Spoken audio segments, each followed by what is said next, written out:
지난 수요예배 시간에는 요나단과 다윗의 우정을 살펴봤습니다. 요나단과 다윗과 요나단의 관계는 마치 삼국지에 나오는 도원결의한 유비, 관우, 장비의 모습이었죠. 이러한 의형제 같은 모습이 다윗과 요나단의 모습이었습니다. 이러한 다윗과 요나단과 다윗의 모습을 통해서 우리가 들을 수 있는 하나님의 음성은 다음과 같았죠.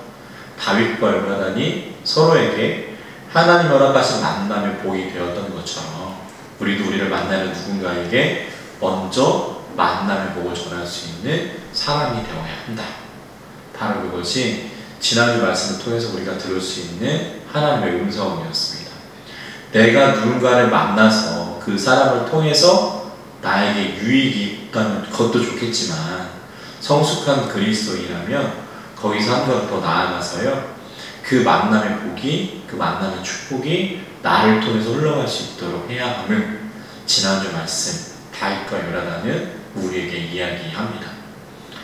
한 주간 많은 분들 만나셨죠? 어떻게 만남의 복 흘려보내셨나요?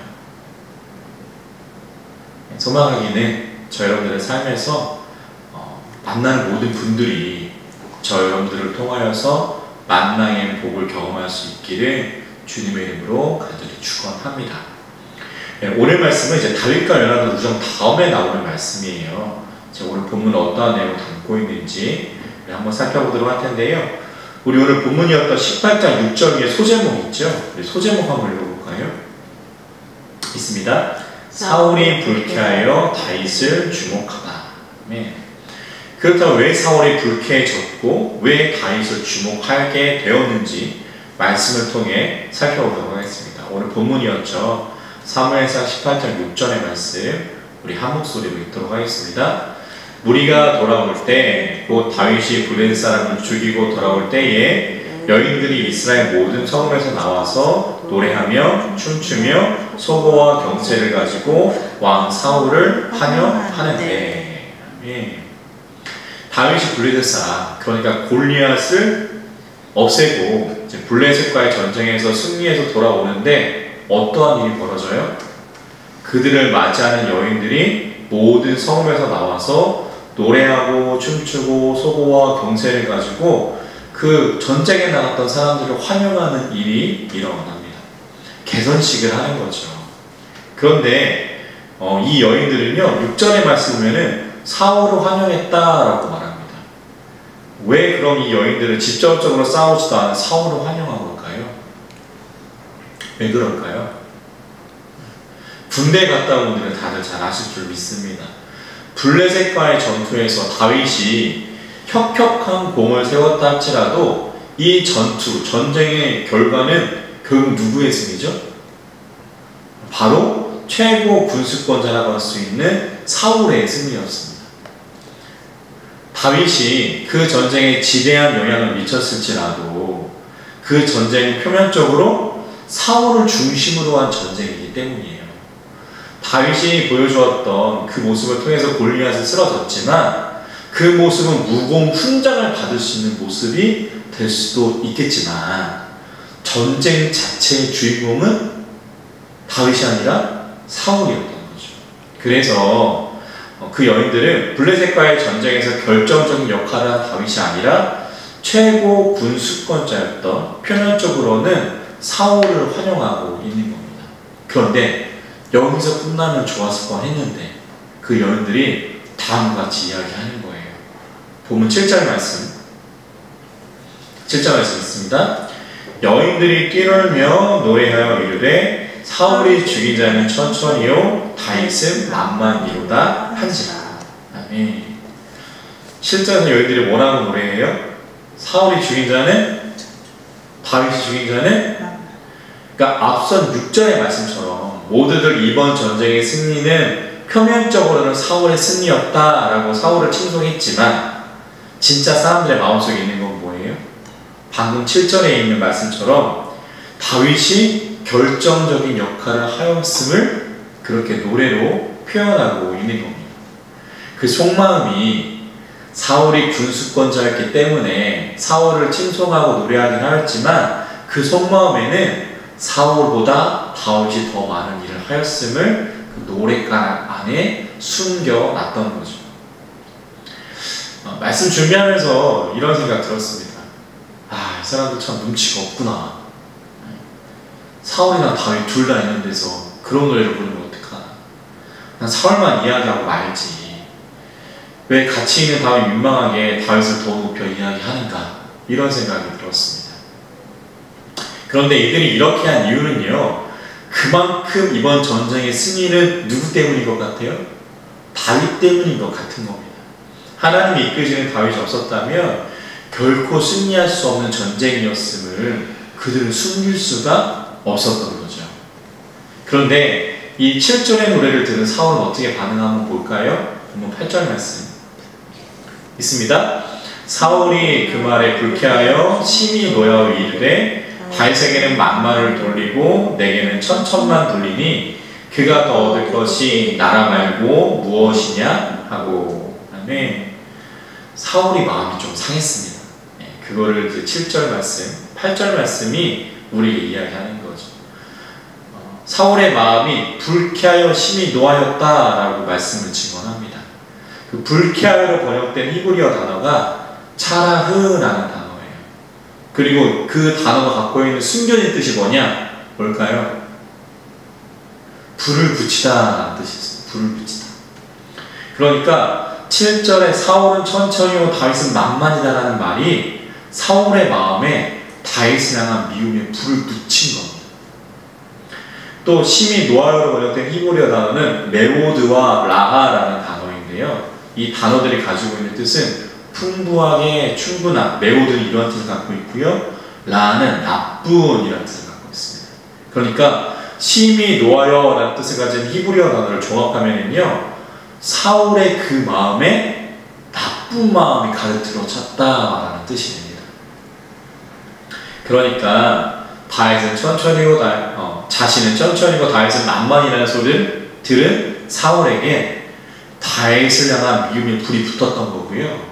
그 마음에 다윗을 향하여 나쁜 마음이 가득 차게 된 거죠. 그런 사울은 마지막에 오늘 본문 8절에서 9절에서 뭐라고 이야기하죠? 8절이요. 8절 한번 읽어볼까요? 있습니다. 사울이 그 말에 불쾌하여 심히 노하여 이르되 다윗에게는 만마를 돌리고 내게는 천천만 돌리니 그가 더 얻을 것이 나라 말고 무엇이냐 하고. 그가 얻을 것이 이제 이 나라 말고 없다라고 말하고 있는 겁니다. 그러니까 사람들이 다윗을 왕인 자신보다 더 높이고 있기 때문에 당혹감과 분노를 표출하고 있는 거예요. 그리고 오늘 보면 마지막 9절 말씀 있습니다. 그날 후로 사울이 다윗을 주목하였더라. 아멘. 본문 9절에서 이제 사울이 이런 일을 다 겪고 나서 다윗을 향하여서 이제 주목하게 되는데 흐뭇한 미소를 지으면서 저 어린 나이에 나라를 구해서 기특해 이렇게 하면서 주목했을까요? 아니면 이 녀석 봐라 하고 주목했을까요? 전자일까요? 후자일까요? 아마도 후자이지 않을까 생각해 봅니다. 다윗은 자신의 아들이었던 요나단과 비슷한 나이대였을 겁니다. 그래서 지난주 수요일 예배 시간에 살펴본 것처럼 사무엘상 18장 1절과 5절의 말씀처럼 둘은 의형제 우정을 가질 수 있었던 거죠. 그러니까 자신의 아들뻘과 같은 다윗이라 할지라도요, 사울은 다윗을 향한 날카로운 눈초리를 거두지 않았던 겁니다. 그리고 다윗을 향한 이 눈초리는요, 다윗의 생애에서 앞으로도 거둬들여지지 않고 계속해서 이어지게 되죠. 사랑하는 성도 여러분, 그렇다면 오늘 말씀에서 우리는 어떠한 하나님의 음성을 들을 수 있을까요? 두 가지 정도로 살펴보려고 하는데요. 소망하기는 이 말씀이 우리의 삶을 돌아보고 우리의 삶이 어떠한 방향으로 나아가야 되는지에 대한 기준이 될 수 있는 귀한 말씀의 시간 될 수 있기를 주님의 이름으로 간절히 축원합니다. 오늘 말씀을 통해 들을 수 있는 하나님의 음성 첫 번째는요, 비교입니다. 뭐라고요? 비교예요. 오늘 말씀에서 사울은 사람들의 이야기를 듣고요, 다윗과 자신을 비교함으로 왕으로서 가져야 할 덕목이 아니라 인간 본연이 가지고 있는 죄성을 보여줍니다. 그 죄성은 어떤 걸까요? 나와 다른 사람을 비교하는 거예요. 이러한 나와 다른 사람을 비교하는 그 일 때문에 비극을 맞이한 사람이 사울 말고 성경에 또 존재합니다. 기억나는 사람 누가 있으세요? 창세기 4장에 나오는 아담과 하와의 첫 번째 아들 가인이 있습니다. 창세기 4장 1절로 15절의 말씀 보면은요, 가인과 아벨이 태어나요. 그리고 자라서 하나님께 자신들의 업을 따라서 제사를 드리게 되죠. 다들 잘 아시는 것처럼 가인의 제사는 어떻게 됩니까? 하나님께서 받지 않으시죠. 그런데 동생 아벨의 제사는 어떻게 돼요? 하나님께서 받으시죠. 그러자 어떤 일이 벌어지나 볼까요? 창세기 4장 5절로 8절 우리 한번 읽도록 하겠습니다. 찾아볼까요? 창세기 4장 5절로 8절. 제가 성경으로는 그냥 5페이지쯤 있습니다. 창세기 4장 5절로 8절에 있는 말씀. 예, 한번 읽습니다. 가인과 그의 재물을 받지 아니하였은지라 가인이 몹시 분하여 안색이 변하니 여호와께서 가인에게 이르시되 내가 분하여함은 어찌 되느냐 안색이 변함은 어찌 되느냐 내가 선을 행하면 어찌 낯을 들지 못하겠느냐 선을 행하지 아니하면 죄가 문에 엎드려 있느니라 죄가 너를 원하나 너는 죄를 다스릴지니라 가인이 그의 아우 아벨에게 말하고 그들이 들에 있을 때에 가인이 그의 아우 아벨을 쳐 죽이니라. 아멘. 가인은 자신의 마음에 있는 죄악을 발견하고 충고하시는 하나님의 말씀을 제대로 듣지 않습니다. 오히려 아벨을 해치게 되죠. 사랑하는 성도 여러분, 생각해 볼까요? 이 사태가 일어나기 전에, 가인이 아벨을 해치기 전에 가인이 했던 일은 뭐예요? 제사를 똑같이 드렸는데 아벨은 받으셨고 나는 받지 않으셨다라는 비교입니다. 그러면 이런 일이 벌어지지 않으려면 가인은 무슨 일을 해야 했던 걸까요? 가인이 아벨을 죽이지 않기 위해서는 어떤 일을 멈추어야 했다는 것일까요? 바로 동생과의 비교를 멈추는 일을 했어야 했습니다. 동생과의 비교를 멈추었다면 형제가 형제를 없이 하는 이러한 비교가 일어나지 않았을지도 모르기 때문이죠. 그런데 가인은 그렇게 하지 못했어요. 가인은 자신의 제사를 하나님께 받아들여지지 못한 이유를 그래서 내가 아니라 누구에게서 찾아요? 동생인 아벨에게서 찾게 됩니다. 사랑하는 성도 여러분, 그러므로 창세기 4장에 나오는 가인의 모습처럼 저희들의 삶에서 이러한 일이 벌어졌을 때 그 원인을 다른 곳에서 찾으시면 안 됩니다. 그 원인을 다른 곳에서 찾으시면 가인의 모습처럼 다른 사람을, 다른 곳을 해치게 될지도 모르기 때문이죠. 그러면 우리가 가인과 같은 일을 만났을 때 일이 그렇게 된 이유를 어디서 찾아야 돼요?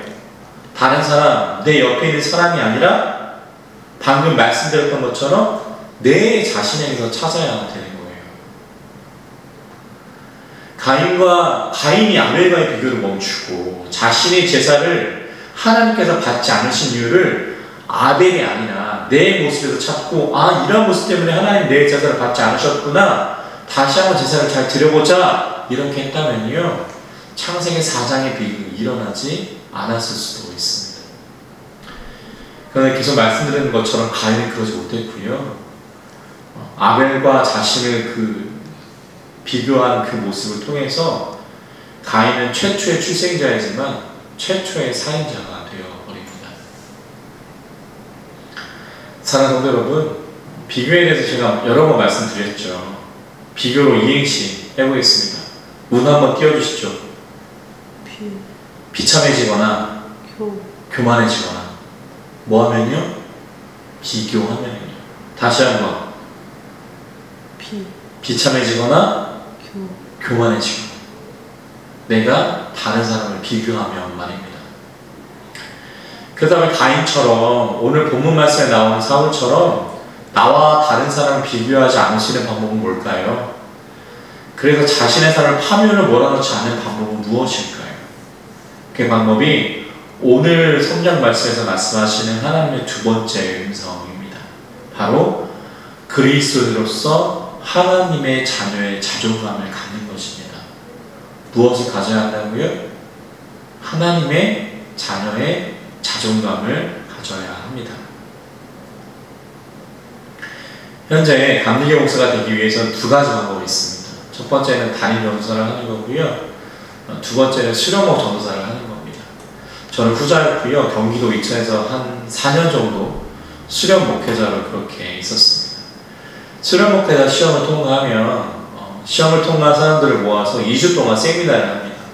그 2주 동안 유명하신 감리교 목사님들 많이 오세요. 많은 분들이 오셔가지고 세미나 진행하시고 이건 이렇게 해야 되고 뭐 저건 저렇게 해야 되고 얘기하시는데 그 많은 분들 중에서 제 기억에 남는 분 한 분이 미국 감리교 소속의 한 여자 목사님이셨는데 어떤 분이냐, 그분은 남편 되는 그 남편 목사님을 따라서 미국에서 목회를 시작하셨다라고 그래요.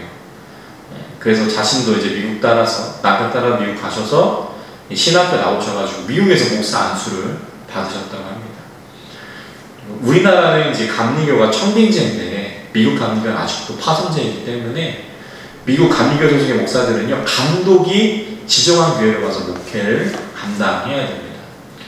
근데 이 여자 목사님, 이제 남편 목사님을 따라서 미국으로 갔다가 안수받아서 목사님이 여자 목사님이 파송받으신 곳이 백인들이 모이는 교회였다는 거예요.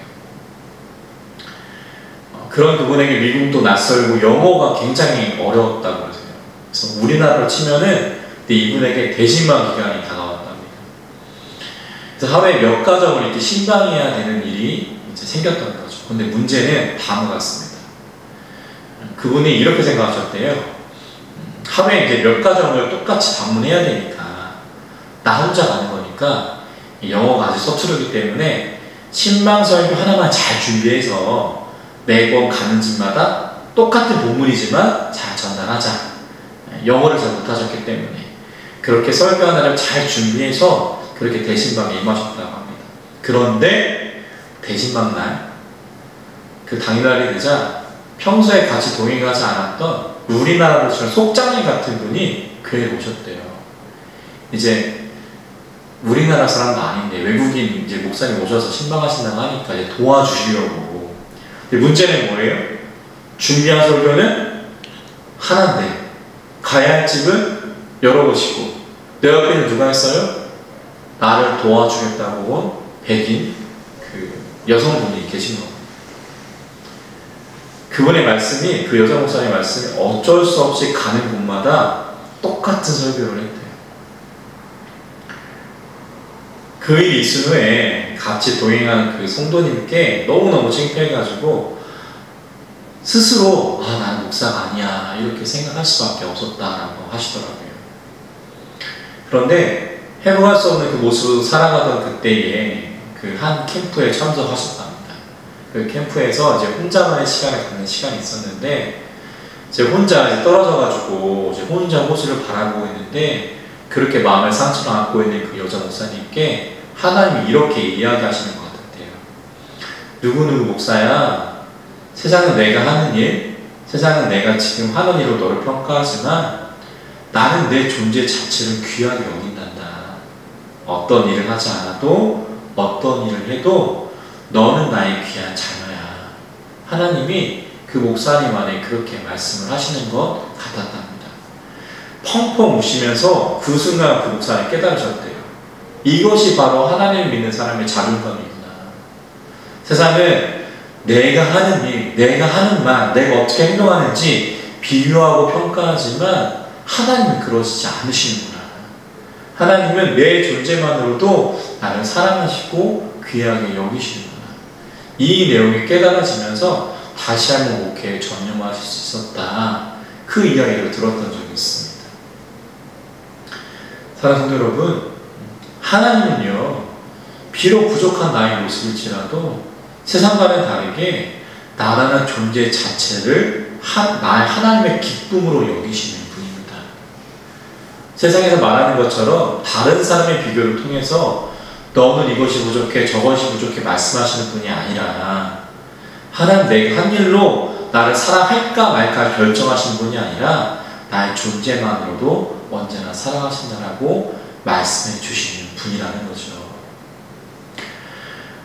오늘 말씀에 나오는 사울과 가인은 이 하나님을 몰랐습니다. 이 하나님의 사랑을 깨닫지 못했어요.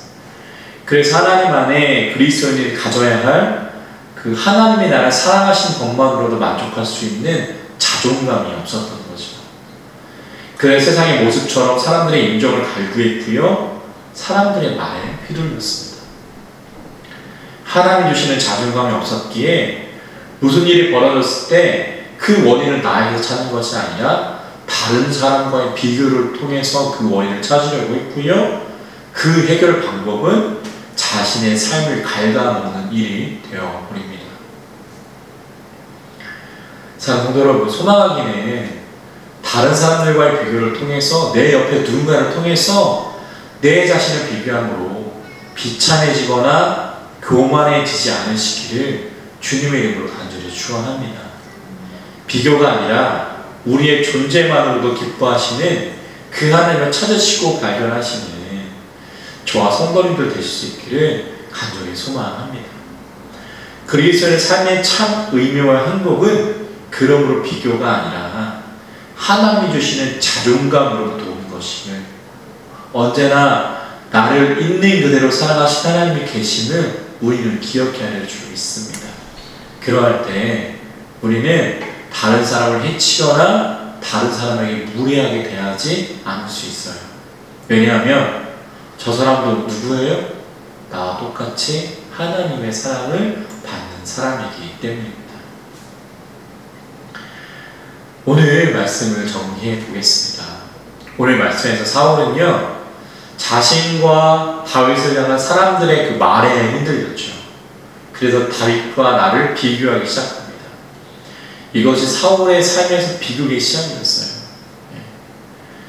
자신의 비교 대상이자 정적인 다윗을 제거하기 위한 끝도 없는 소모전의 시작이었습니다. 그리고 그것은 안타깝게도 내 자신을 해치는 일이 되어버렸습니다.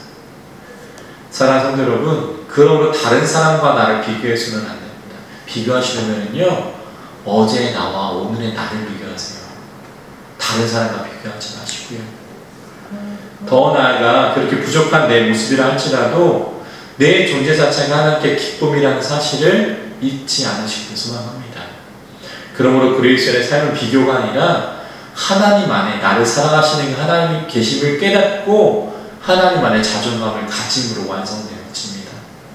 소망하기는 그리스도의 자존감, 그 자존감을 가지고 살아가시는 우리 모두가 되기를 소망합니다. 그러할 때 이 세상은 비교로 나와 다른 사람을 해치는 것이 아니라 나와 다른 사람도 살릴 수 있는 하나님의 평화가 임하는 곳이 될 줄 믿습니다. 그럼 우리 못지않은 교회 모든 성도들과 제가 될 수 있기를 주님의 이름으로 간절히 축원합니다. 기도하겠습니다.